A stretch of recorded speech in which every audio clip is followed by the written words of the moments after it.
Header Footer Gallery is part of the New Media Caucus and is dedicated to promoting the creative output of our members by situating their work in thoughtfully curated exhibitions that take place across our entire web presence. New Media Caucus is an international non-profit association formed to promote the development and understanding of new media art. We represent and serve artists, designers, practitioners, historians, theorists, educators, students, and scholars. Recognizing new media art to be inherently interdisciplinary, multimodal, and evolving, we support and advance a wide range of inquiry to catalyze further evolution of the field. The New Media Caucus is committed to extending and sustaining the diversity of our community, board, and membership, to promote an environment of equality, inclusion, and respect for difference. We prioritize inclusion as an ongoing collaborative process of growth that we continually address both within the caucus and in our field. Welcome everybody to the 21st episode of Header Footer Presents. I'm your host Rene.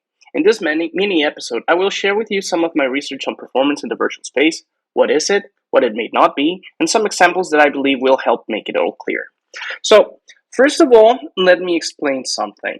What's happening here is I've been working now as a researcher at KIT, Karlsruhe Institute for Technology in Germany, and part of my work is figuring out how to preserve internet culture, internet manifestations of art and stuff like that. So in my case, as you may recall, I keep talking about Poppy and all of her work. So I've been focusing on performance, and that's raised some questions for me that I don't think I had thought about before, but now I am, and I think I want to share with all of you what that means. So first of all, let me show you a little bit of the research itself. So this is my performance in virtual space research board. It's very in the beginning right now, but we're going to start here with some of the books I've been looking at, what's been searched for. And so first of all, we have The Visual Culture Reader by Mirsweff. This is a 1998 book.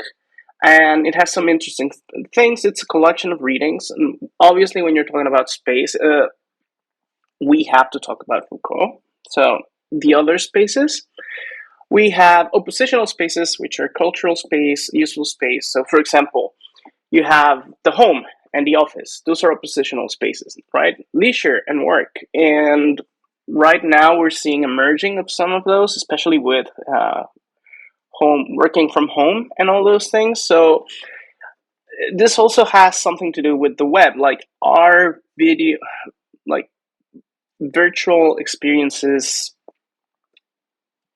invading other virtual spaces. So for example, this whole idea of the metaverse, which is very old and it doesn't have to do anything with Web3, but it's been co-opted. But these meta spaces are supposed to be where you work. You have your meetings online with your character, your avatar, which, by the way, I have to say, it's very complicated. I've tried it. I've used the Meta, I don't know if you can see that, the Quest 3.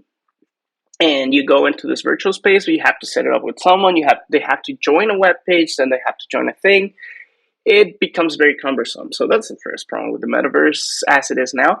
But the point is, that very same avatar is what you use when you go to a concert or a movie or just hang out. So it makes it very complicated.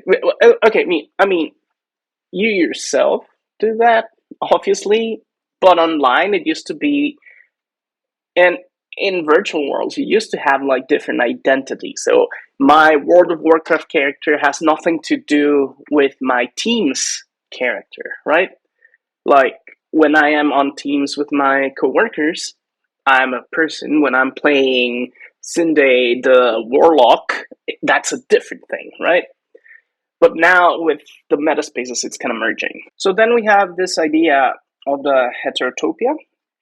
Heterotopias are places that are other, that exist in disturbed and normal space. So, for example, cemeteries are heterotopias, as Foucault puts it, because whereas everywhere else you're living in the cemetery, someone is dead and you are mourning. You're not celebrating. You're not living life. You're pondering on death and maybe remembering someone that's no longer with us, things like that. So that concept is very useful when we're talking about virtual spaces because, for example, real space and virtual space in AR and XR can be considered a heterotopia.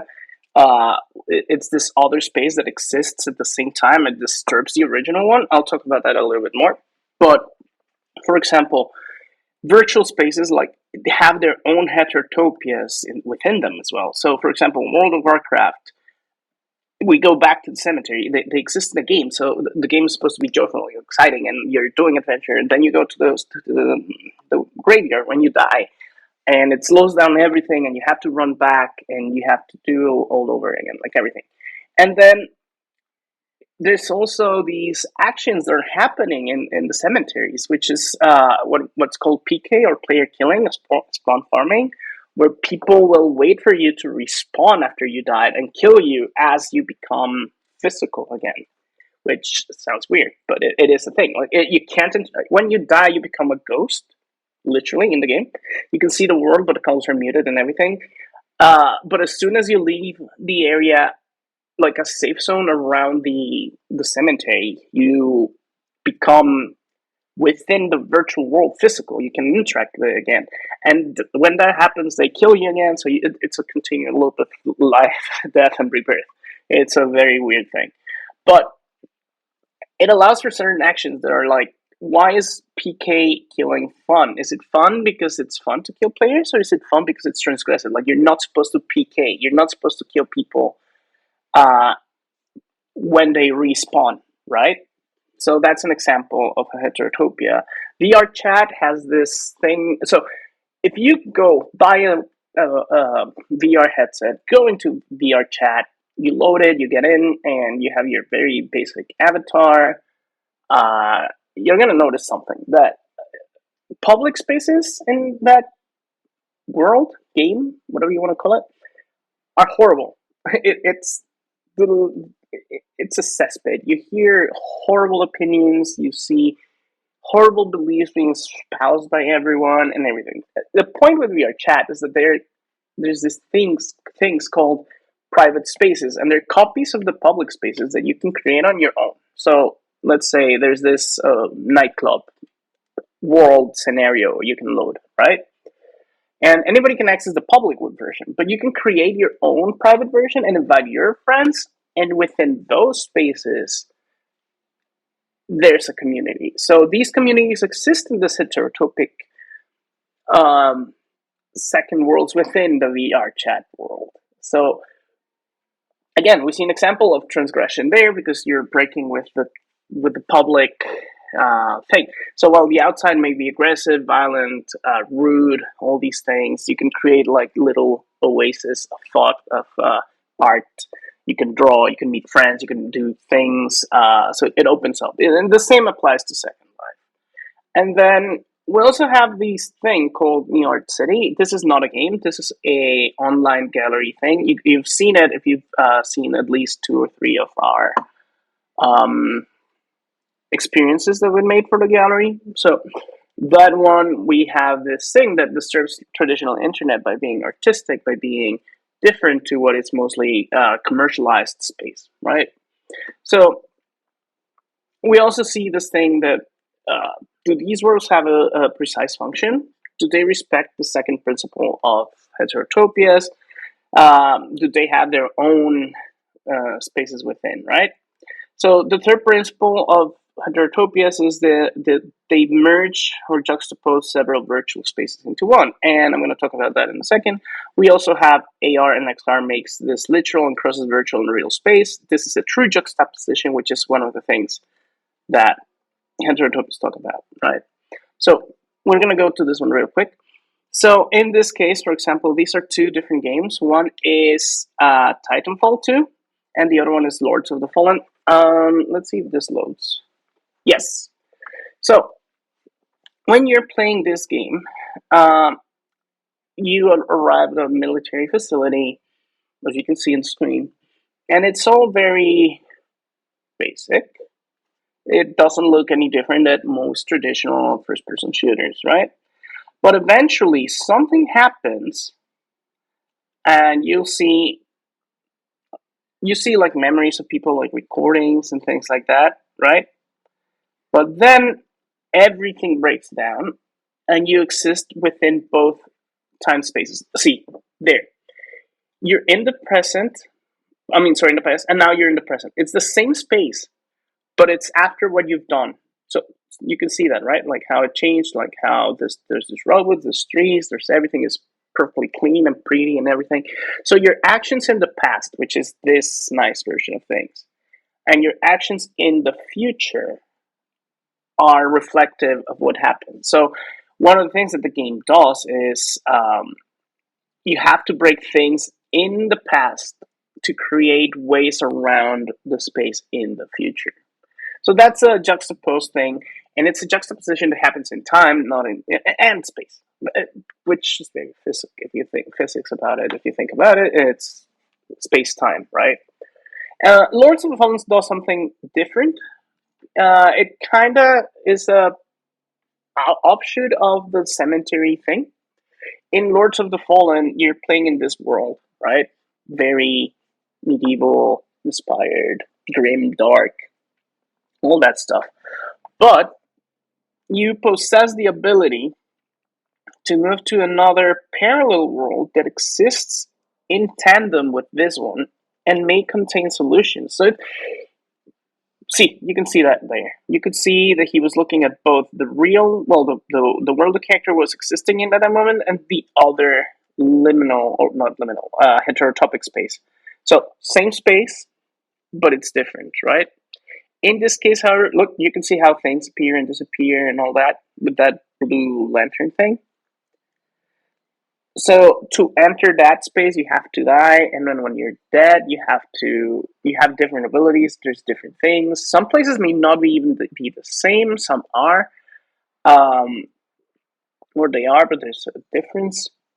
And so this allows the game to question the thing. Well, it's makes you rethink how you exist in this space. It's also a very good gameplay mechanic. People really enjoyed it. Let's move on. So we also have heterochronicity, right? Which is this existence in time, right? Um, so there's different manipulations of time. In the case of Dishonored, you can slow time, you can speed it up. In Deathloop, you keep repeating the same bit of time, so it's basically like Groundhog Day. I don't know if that's a reference now people understand, but you keep dying and coming back to the beginning, and you have to do everything again, but you retain your knowledge and skills from the past. Prince of Persia allowed you to rewind the time. Quantum Break, I never played, but you use things like disrupting time to create damage, explosions, things like that. Ocarina of Time, it's a very basic time travel. You have this ocarina, which is a little musical instrument. You play it, you go back in time, you do something, you change something in the future. So the ideas are very similar to what happened in Titanfall, but in Titanfall it's in real time, and here it's more structured, for example. So why am I telling you this? You'll see. And finally, the fifth principle is that they appear open, but they hide curious exclusions. And one of the biggest one is, for example, guild halls, clan dojos, orbiters, all these things that we are also already talking about. So the game is open, like you can play and meet people in social spaces, but you also have these private spaces that only certain people can access. So, for example, a guild hall is for people who share the same like community. So it's a group that decided they want to do content together, and this is in Guild Wars too. But other games have them. Orbiter, the Orbiter is in Warframe, and it's your personal vehicle. That's where you start your missions and everything. You can invite people inside of it, but it's not always available, and it's not as accessible. Whereas the clan dojo and the clans themselves, um, you can everybody can join that belongs to the group, but you can also set certain areas to be open to anyone that has like that can find it. And then finally, we have skyboxes. That's for Second Life, and that's how you create private spaces for yourself and your communities. Okay, then we're going to go down and down and down. And that's the fifth person principle. Sorry. So that's all about that bit. There's also another text by Batchin, which is called Specters of Cyberspace, and this is about VR. And they're talking about like the cybernaut, which is a person that uses the VR headsets and things. Won't just step into the picture. He, she, it will become the picture itself. They would be more appropriate, but this is an older text. The history of VR has focused on tech or been oversimplified, ending at times with technophobic conclusions lacking advance. So one of the things that happens with VR is that every time someone tries to revive it, they do it, and they end up saying this thing's going to consume us, and that's it. And we've seen it over and over and over again. In 2024, the discussion has cooled down again because of metaverses and the fact that pro headsets are ridiculously expensive. So right now, what you can do on a Quest is mostly play video games as a common user. So, for example, if I was to open up my headset, put it on, and stream the interface. Actually, we can try that in a second. Not the VR, but we can go into the shop. Um, you will notice that everything is video games. Some productivity apps and some meditation, sports, fitness things, but it's mostly games. It's pretty much what you find on Xbox and PlayStation. And pro headsets, which were supposed to be like this fusion of reality and the web and everything, just don't take off because they're difficult to set up, they're heavy, they cause motion sickness for a lot of people. And so Apple's demand is like ridiculously low and people are returning them. The Meta Quest Pro is really cool, but nobody likes it for work. Like, again, games. Games is the only context in which you will be like, yeah, sure. So that's this one. But then we have other ones. So I don't know what happened here. Okay, let's fix this. The new media reader, again, a collection of text. And this is an interesting thing because now we're going back into the past. This is happening in the New York scene. Capro is very famous for creating the first happening, literally. And so we're linking it to happenings in VR, AR, and XR. For example, things where artists intervene spaces. And one of the things he says is that happenings are unconventional theater pieces, right? And the habitat of, and he talks about the habitat of a happening. And in new media art performance, it's virtual, but there is a physical side that could be considered ideal. So, for example, a living room. Like if you plan your space to be your piece to be experienced in a living room, that's its habitat, right? It goes to be the office, the museum exhibition, outside, although you shouldn't be using VR headsets outside, they have issues with tracking.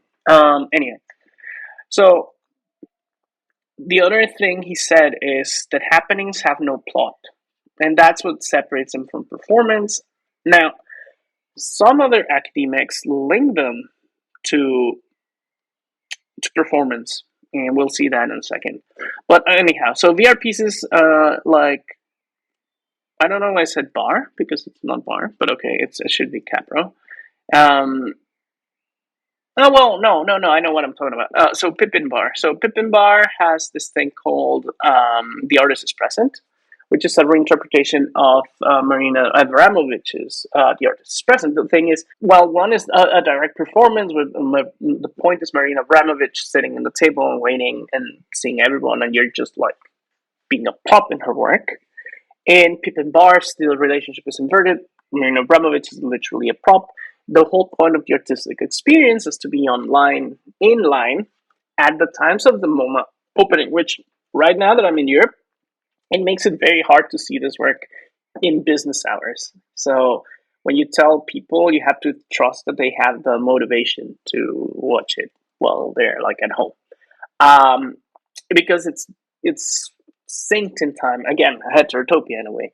But these things have a degree of performer audience separation, but it's commingled, so you can't really tell who's performing. Um, when I'm talking about Trevis, this is Charlotte Trevis. She's a choreographer slash dancer slash a lot of other things, and One of her works is called the Kin series, which is Kin and Proxy. Disclaimer: I've been involved in helping her with these pieces in terms of marketing, but nothing too profound. Um, Anyhow, in these pieces, you take a camera, your camera phone, and you'll load the app, and the performances will happen in your space around you.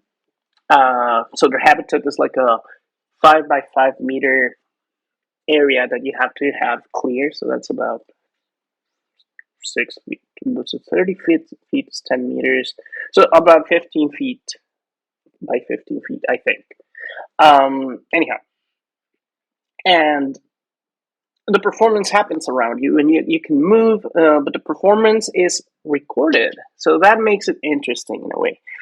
Although the performance do react to you in a way. So if you get close to one of the avatars, it will move back, and then it'll continue its performance from there. So there is a certain degree of physicality, even if it's virtual, which sounds really, really weird. Okay. Then we have this thing. I'm not going to pronounce this, but patriotic niggers. They invaded Second Life when there was this interview for one of the first virtual world millionaires, right? And this person had made money in Second Life by selling real estate. So, see, nothing is new in Web3. This was happening before NFTs and Web3 and blockchain and all that. And so these people did not agree with that. And when they were being interviewed by CNET, the tech magazine thing, they found out that the private space wasn't so private, and they were able to load their own props. And the props they used were online penises. So what they did to protest this was flooding the screens, the stage with penises, and that forced the interview to be canceled. And so that's a form of performance. It's also happening. It's a lot of things, right? And then we have also Poppy. Poppy is a weird thing, and we're going to look at her in a little bit more. Because you could argue that her entire career, all the way up until I disagree, is a performance. She managed to disappear from the web completely and become this character. Like, you could not find what her real name was. You could not find where she studied. You could not find any of those things. All you could find was what she allowed you to see. And she lived this persona online, in real life. Like, if people saw her in the street, she would be acting in this robotic, muted, deadpan persona, which also makes her transition in the later stages to what she is now very interesting. But within that, she also had these little videos called, Help Poppy Build the Computer. And it was a series, and they were introducing this character that was part of an album that she released. But the interesting thing in these, and I'm going to hit play for this one. And let's see if it loads. Okay. Hopefully there's audio, but if not, there's no problem. So this happened, and it was like there for a long time, and randomly you would get like comments loading in, like that. So these were things that people were saying on the chat stream, and for a long time, I believed that chat stream was lost, but I found it. We can talk about that a little bit later. And so eventually, this happened, and you would be like, what is happening? Why are we looking at all these random computer components? I'm waiting for it to load, but I don't know. Oh, there we go. It's going to load in a second. We're going to wait. There we go. So people had 30 seconds to vote on which piece Poppy would use first. In this case, you had to use the reaction emojis on the Facebook feed, because this was done on Facebook. And so you could choose the heart, and then so on and so forth, right? And eventually we got well, let's let it finish. You can already see that the heart is winning. So what she's gonna do is she's gonna take the piece and she's gonna put it into the thing that she's building. She's not really building anything. Again, it's a performance. It's not an actual computer that's being built. So she takes the piece, And there's like a lot of weirdness in this because Poppy's main thing back then was being scary or unsettling or thing. All those things you're seeing, those cuts, is because the stream was glitching, and I cannot make up my mind whether it's purposeful or not. If it is, it's a stroke of genius. If it's not, it still reinforces the atmosphere that she wanted to give it. So, okay, well, she put it, I canceled it. We have to stay on the thing. Okay, fine. And when she does it, here we go. There were things and messages that were appearing on the TV. And this was the stream. There's another one where she is talking with fans, and it was called Call Poppy, and then there was a phone number. That's Computer Boy, by the way, and you could call her. But one of the things she did is that she made it sound like she was a machine, like a automatic calling machine. So people that called this didn't know if she was actually replying to them unless they were like online at the time. They couldn't tell that she was in fact Poppy. They thought they were talking to a machine. So that in itself, it's also because of how Poppy promoted herself. The one of the ideas was that she was a machine that would be reset every time she rebelled and tried to be a different person. Because the whole point of the Poppy performance is that she is a manufactured musician, which is a critique of the music industry, among other things that she did. So we have that. Then we have the virtual space is paradoxical. It embodied embodied and disembodied at the same time. Ephemeral, virtually coexist with an apparent three-dimensional form. This is from Davis, from Beckman, sorry. In Virtual Dimension, in its changing space, virtual reality as an arena of embodied being by Char Davis. Char Davis created this work called Osmos, which was one of the first VR works that I can recall. Maybe I'm wrong. But Osmos is very famous. My PhD supervisor actually curated that piece, so I have a little bit of extra context from that. And one of the things that Davis does that I found really interesting is that he doesn't call the participant, player, user, client, whatever. They call them immersant, and I think that's a term I'm going to be using. And then we did some tracking of performance studies with Shachner, which is this is an introduction text, so it's what like students learn at the beginning. So as you can see, he calls happenings performances, even digital recorded performances, change context. This is really important. It's the thing that makes me feel confident that I'm not just saying things. So basically, even if your performance is recorded, either because that's how it's supposed to be viewed or because you're watching the memory, because of the conditions around you at the time you're watching it, the thing changes. And therefore, it still remains as a performance, right? They're unique, not in this materiality, but it's in interactivity. And by interactivity, he means like how you interact with the piece as you're watching it. It's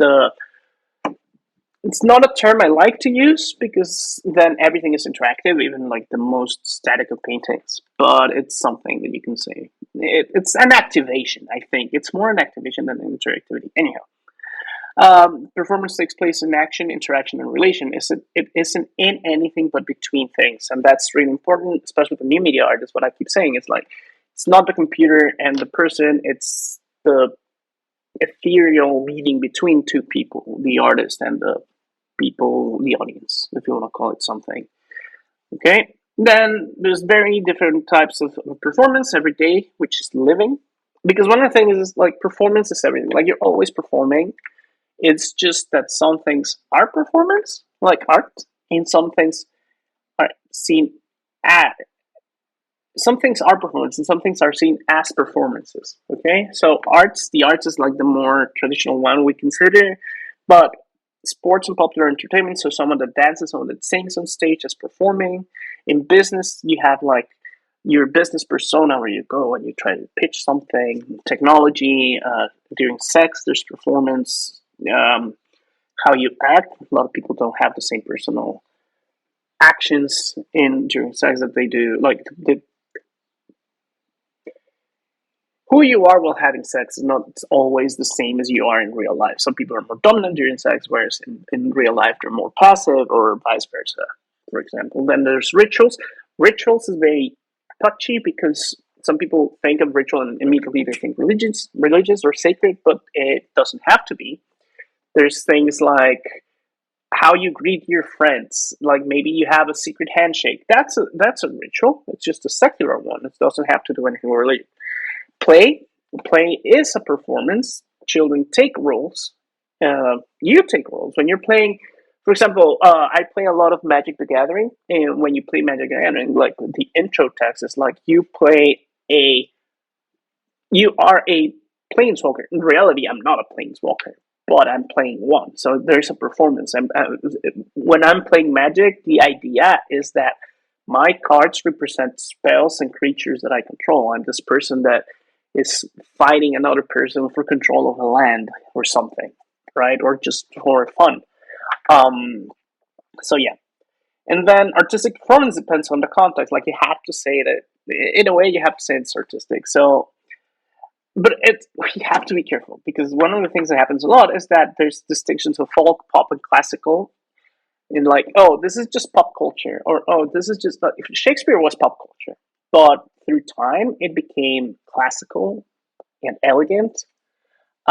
People ate and threw things on stage. The thing is, they have to do with power, with ideologies, and to economic power. So a certain class started to enjoy Shakespeare.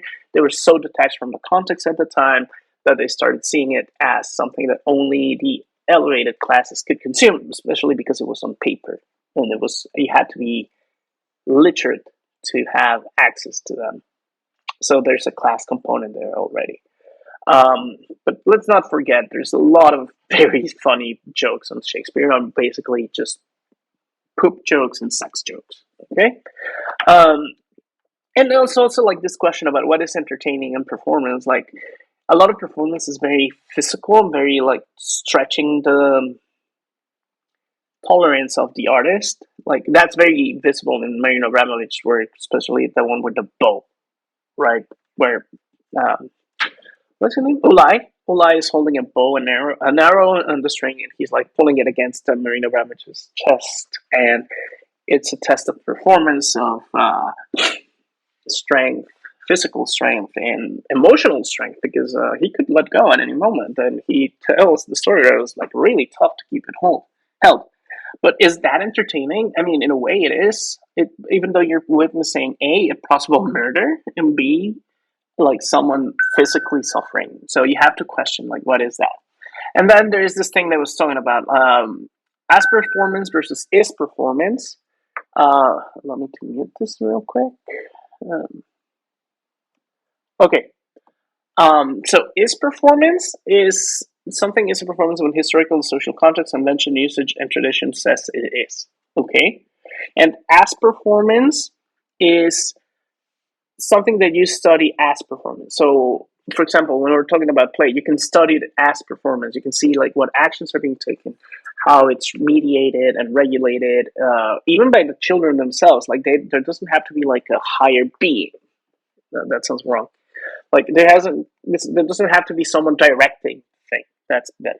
So children themselves dictate their performances. Like if you ever heard of Calvin Ball, the thing from the comics from Calvin and Hobbes, Calvin is constantly regulating the performance, right, through things. And I got this from this class, just so to keep things clear. This is not my concept.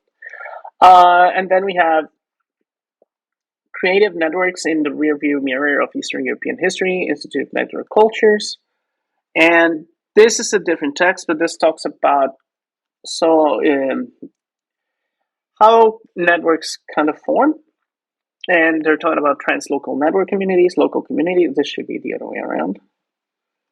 So local communities are by geography. It's like where you are. This is more to help me deal with how the web is, right? And how my community that I'm engaging with are going to function. So local networks is by geography. So let's say here in culture, there could be or there is an artistic community.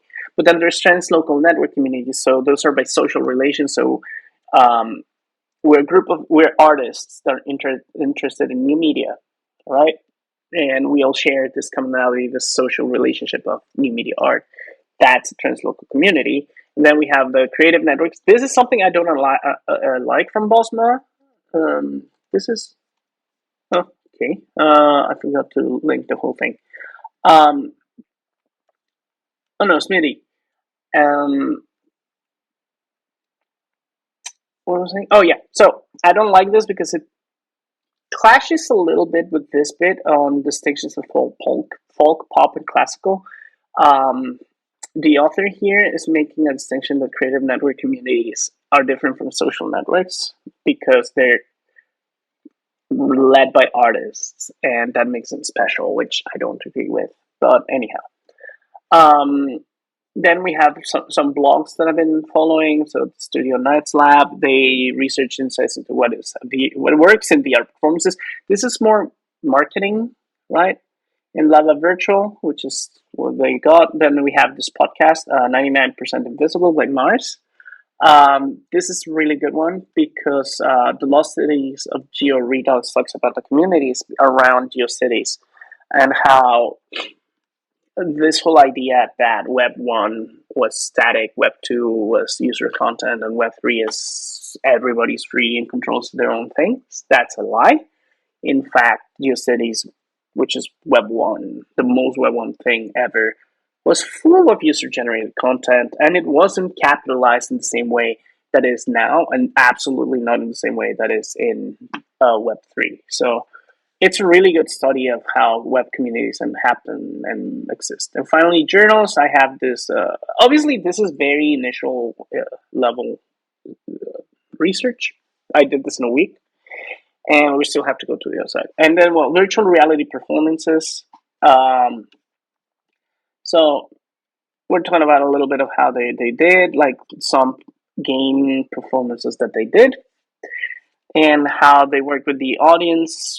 So this is a more of an interesting study of how those things happen, right?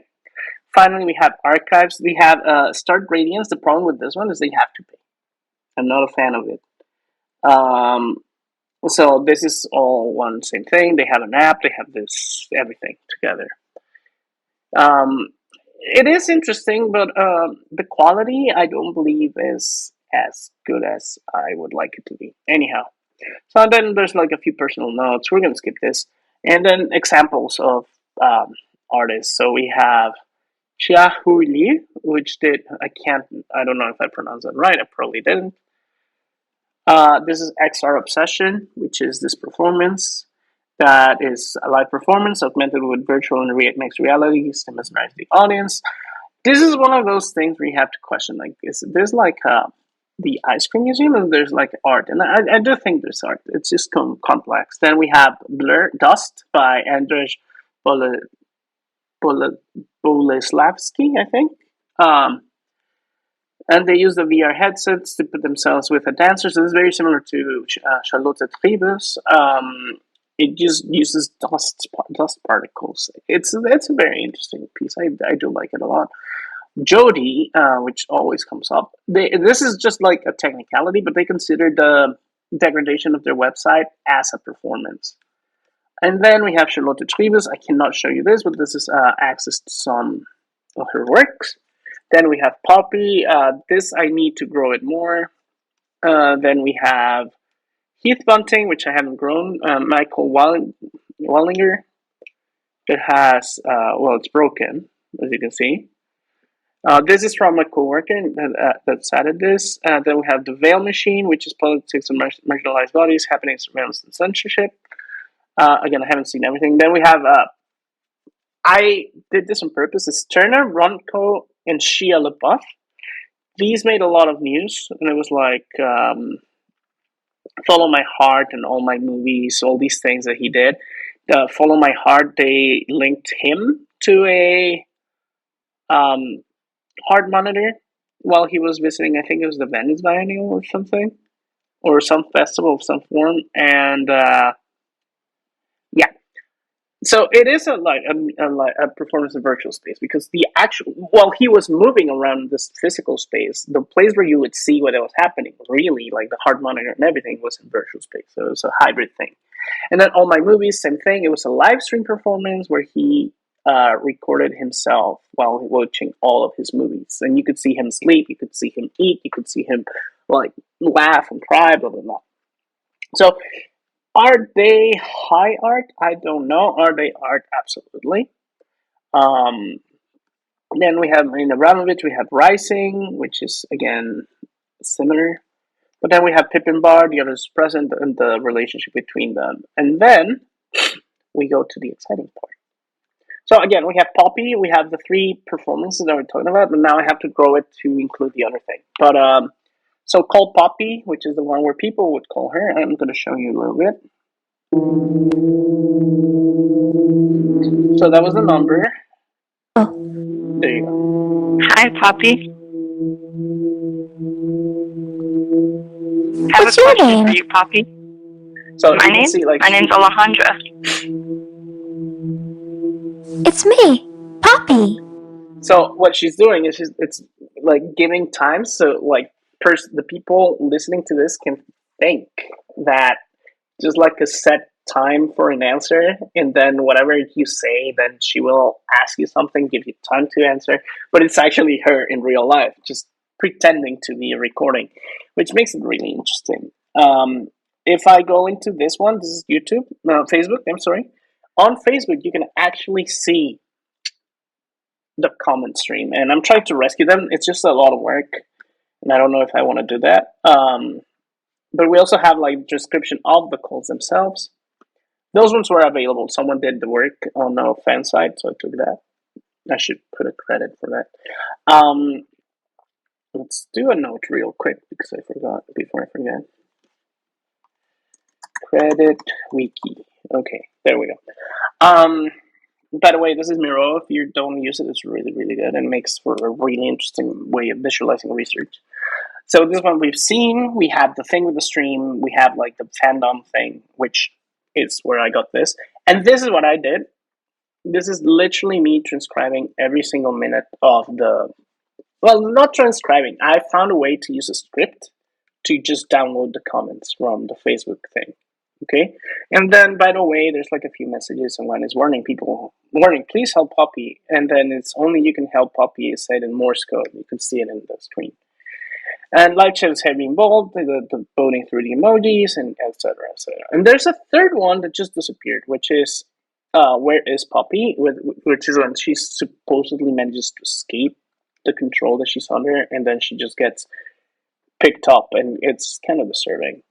But then my current supervisor, who's Inga Hinterwaldner, recommended this piece by Talan Memot, which is called Digital Culture Lecture Tour, which uses like memes, and it's like this: you have web problems, or like Doge and all these things, and it's like inviting you to these seminars that this person is giving. It's not real; it's just a digital overlay into reality. But it is a performance because he would visit these places. He just would overlay the things. But one of the important things is that's inspired by NetProv. And I'm like, what is NetProv? So I go to look at NetProv, and NetProv Studio is no longer active, by the way. There's Rob Wittig and Mark Marino, and it's a network improvised storytelling in available media. And for example, this one, Grace, Wit, and Charm, they had a Discord channel, and you would post questions for them, and then they would act out the prompt. So it's improvisation, the traditional improv, and then, or, and, you know, oh, I'm walking my dog, and then someone jumps in. But it is interesting, and that made me question if... So what they say is that it describes a multitude of creative storytelling projects people do in available media. Although here it says that it's improvised, so that's where I have an issue. But I'm thinking, is Poppy NetProv in some way? So there's that, and then we have Alexei Shulgin, who did this thing called Refresh. The idea was that you would create a web page and link it to a system, and then that system would refresh the web pages, and you would switch pages and pages and pages. And it is, in a way, a performance. The problem is it's absolutely dead. It was done in 1996. Most of the web pages don't exist. A lot of people don't pay their domains for that long. Some of the people may not even be alive anymore. And so the piece is more, it survives in this, in interviews and questions. But they do say something really interesting. And this is someone talking about that. It's Kiet Lovnik. And he says that in that project, which is Refresh, no one really needed to know who exactly was part of the change. That if your computer followed the refreshes, you would glimpse a sequence of interrelations. This seems to be a model, albeit primitive, for some type of distributed bottom-up strategy. So he's talking about like resistance and being like disruptive. As the thing continues, he doesn't seem to believe that bottom-up, decentralized ideas are a good idea. So, for example, no one seems to be responsible. No one has come up with a follow-up. That is the poverty of net art at the end of the 90s. And that's the thing. Like the 90s had a lot of net art and then it kind of sort of disappeared. It's kind of coming back in a very interesting, funny ways. But one of the problems is it's being lost, right? So that's my research. But I'm going to show you one thing else. And this is how we're going to close. So this is Poppy. I'm going to show you some stuff of it, and then we're going to talk about what I think it means. So I'm going to go and interact. Okay, so this is the first video that we ever saw, right? And it's called Poppy Eats Cotton Candy. You can see the CC. It's quiet chewing sounds.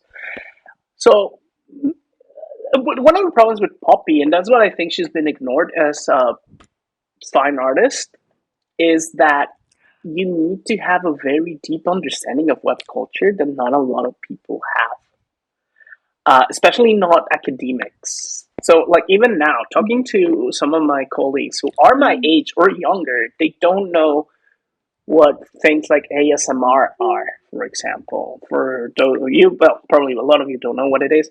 ASMR is this thing where people, generally women, generate sounds, and they're supposed to be calming, and some people will derive like some form of pleasure. So you'll see someone going like playing with glasses or tapping on things or scratching, or maybe you've seen these woodworking videos where you can't even tell what they're building, but you just hear the rasp going. So those kind of things, that's ASMR. So in a way, this is also simulating this experience. It's a critique of it, happy smile, but it's also and the hold on, let me stop that. And the the captions themselves are revealing something about it that is scripted because people think that it's authentic in a way, or spontaneous. But it's also a little bit of mukbang, which again, it's an internet culture thing where someone, usually an attractive woman, will sit down and consume a lot of food.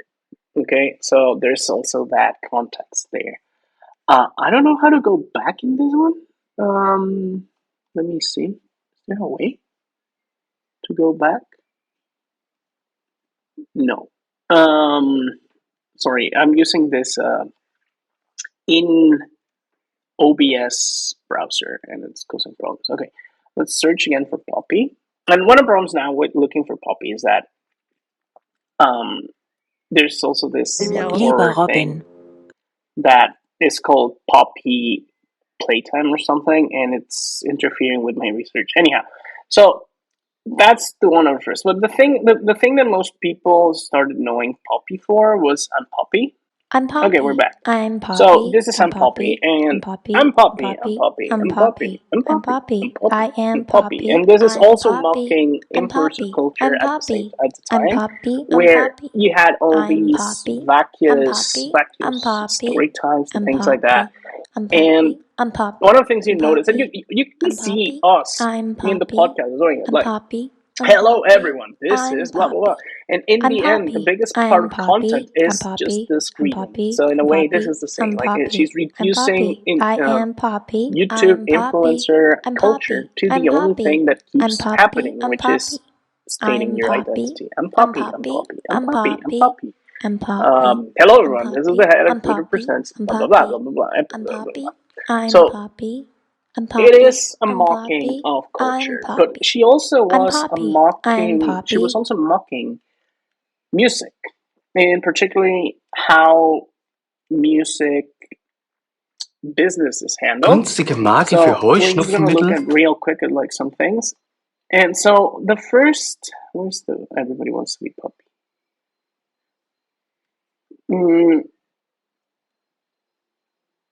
Well, there's this one that could work. Yeah. So Poppy starts with this very Rene from the future here.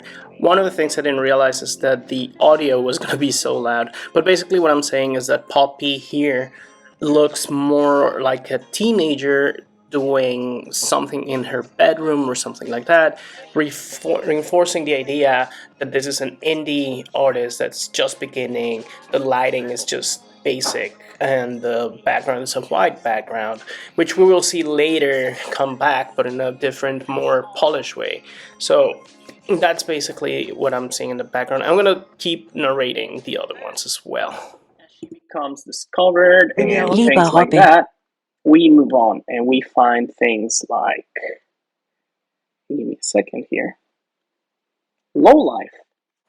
So this is Low Life. This is the first like proper music video that Poppy releases, in which we see a more polished image. She still retains the white background, but now there's way more things, right? There's decorations, adornments. There's the backup dancers, which have appeared in other videos right now, take a bit more of an active position, right? In this video, there's a clear narrative about the traits, the devilish traits that someone does to get into the music industry. At the same time, Poppy was also talking about selling your soul to the devil, in this case, the music industry. And we see that through the whole video, as well as in her website, which goes back to things like jody.org, where the source code has information that is not visible on the screen. So in this case, demonic images to reinforce this idea. Even more, further down the line, Poppy would start this thing called Poppy.Church, where she becomes, in a way, a cult leader. It's obviously all tongue-in-cheek, it's not actual cult, but it has all the hallmarks. There's a gospel, and other documents are supporting it. We're also gonna see here the way that she does this signing. It's an Easter egg to the fifth element. Action with the brush. It's a joke. It's an Easter egg. It's referencing the fifth element when Ruby Rod takes like the green paint and just, or I think it's green. Yeah, I think it's green. And he. Well, Ruby Rod is one of the characters. Just signs autographs like that. And then you have like this whole thing